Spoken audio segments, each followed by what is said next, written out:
Well, this is going to be an interesting chapter. We're in Exodus chapter 21.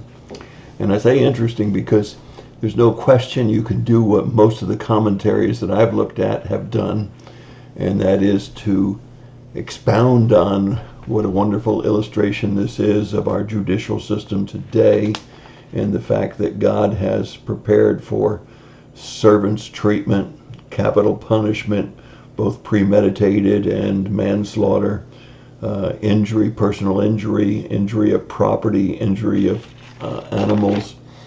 He goes on and gives these ordinances to Moses to tell the people, and certainly you can skim over them quickly and say, see, this is the basis for our judicial system today, and it is not an excuse for revenge.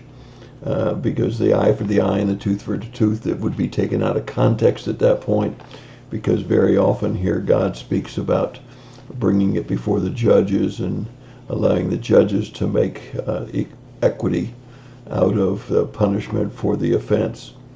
However, I will quickly tell you and admit to you that at this point of my studies, whether I'm looking at Leviticus or whether I'm looking at Exodus, I find a prejudicial treatment of both slaves and of women, an unfair, unjust balance between slaves and women and Hebrew men. I think it's hard for me to tell you that I don't see some injustices here. And the only explanation that I can give you right now, and I will study further, is that God was making ordinances according to the tradition and culture of man at that time, and that if we look at the New Testament and if we look at the nature of God, that these probably would be different if we were looking at a different culture and a different time in history. That doesn't justify it. I still struggle with the unfair treatment of women and slaves here, and still struggle with the fact that there seem to be adjusted for a cultural or a mindset, and do definitely show some partiality and some unjust balances between slaves and women versus Hebrew men. All of that being said, I will continue to study. And this, of course, is a place where the chronological Bible takes this section along with Leviticus, because we find additional details in Leviticus, particularly in chapter 25. And I would encourage you to read through and to see if that helps at all in the explanation of what appears to be an unbalanced judicial system.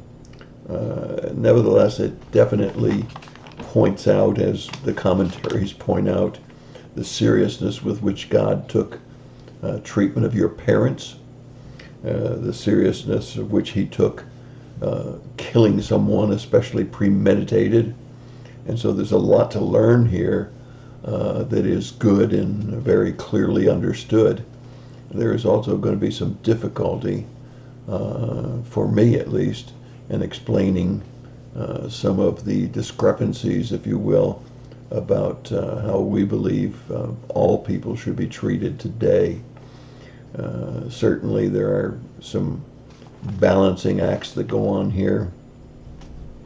For a Hebrew man, after 7 years of servitude, would be set free, and certainly we would have to come through and look carefully to see if we could try to understand these ordinances and their full words that are here. A lot of these things are very easily explained. A lot of these things are not easily explained. But then I'm not God, and neither are you.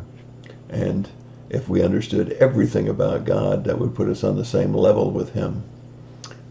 But as I enter into heaven, some of the questions that I would ask is, you remember in Exodus chapter 21 and following, and in Leviticus, some of the different treatments of women and some of the different treatment of men.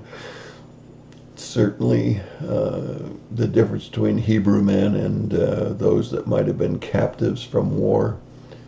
Could you explain to me why those ordinances were given to Moses to tell to the people? And I'm sure he has an explanation, but I'm not sure I understand what it is right now.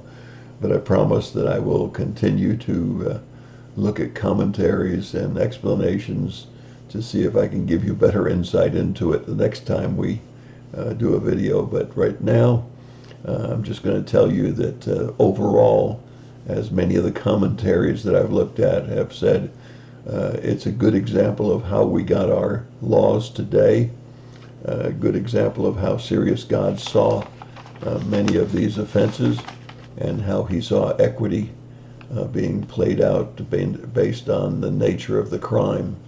And all of those things are good and healthy. And yet I'll still go to bed tonight struggling a little bit with the inequity for women and for slaves. And that's my thought for the day. God bless you and have a great day.